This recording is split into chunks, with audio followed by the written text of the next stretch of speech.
일반적으로 이야기하는 취업 영주권이라는 것은 무엇인가요? 아까 비자도 얘기가 많이 나왔었고요. 근데 결국은 영주권을 생각하신다는 것은 미국에서 영구히 사신다는 얘기예요.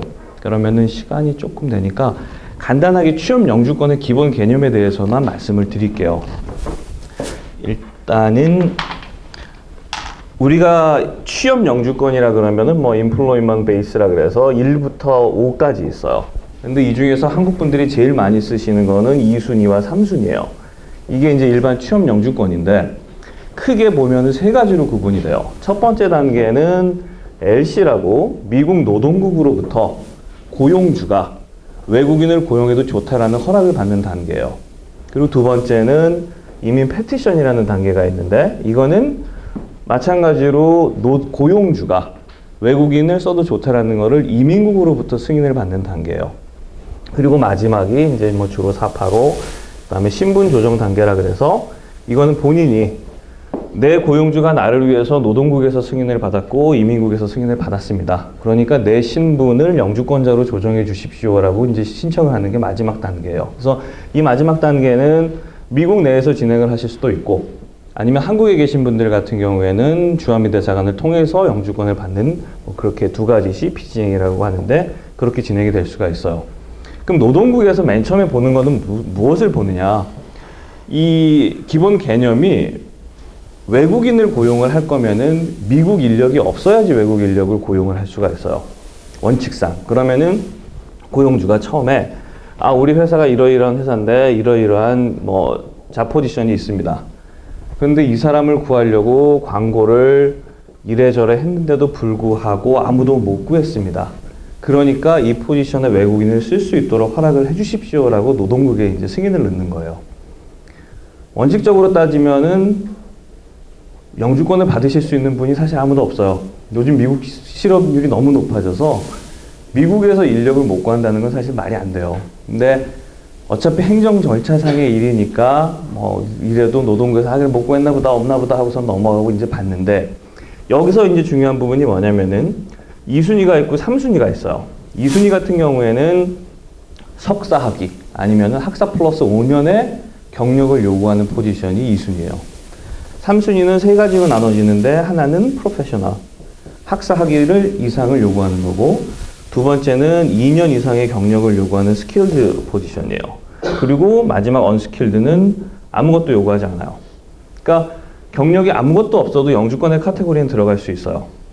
하지만 2순위로 들어가거나 프로페셔널로 들어갔을 때는 미국 노동국 입장에서 원래 미국은 전문 인력이 부족한 나라니까 못 구했나 보다. 그러니까 외국인을 써도 좋겠다라고 생각을 하지만 만약에 이런 카테고리로 들어간다 그러면은 노동국에서 미국에 왜 아무런 경력이나 아무런 학력을 요구하지 않는데도 미국 인력을 못 구하느냐.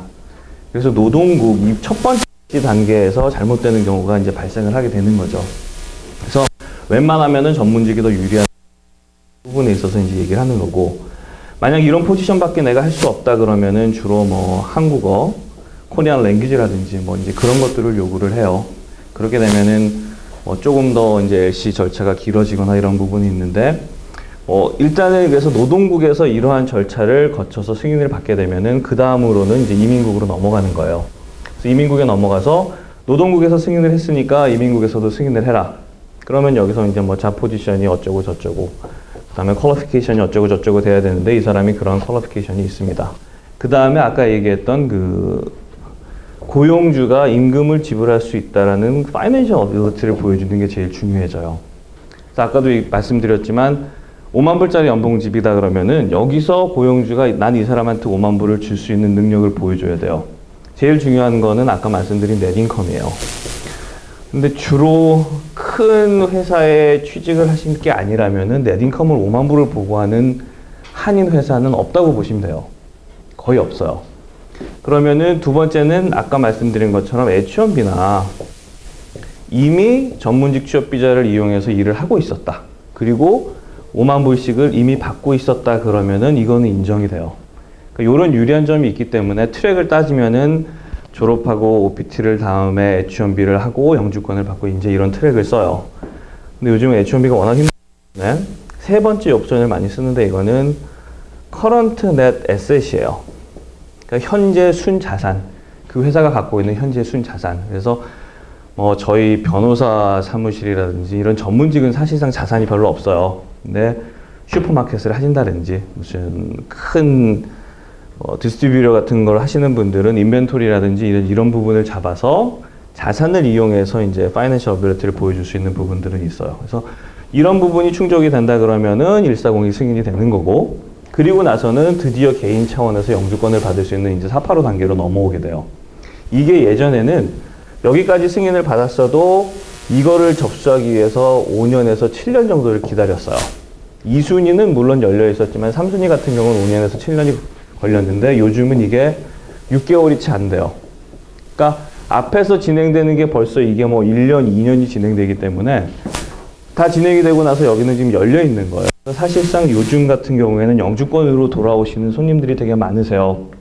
예전에는 5년, 7년 걸렸던 문제가 요즘 운이 좋으면 1년 반, 운이 나빠도 2년 반 정도면 해결이 되니까 아예 바로 막바로 영주권을 이제 하시는 분들이 많으시고, 이제 이게 기본적인 취업 영주권의 절차예요.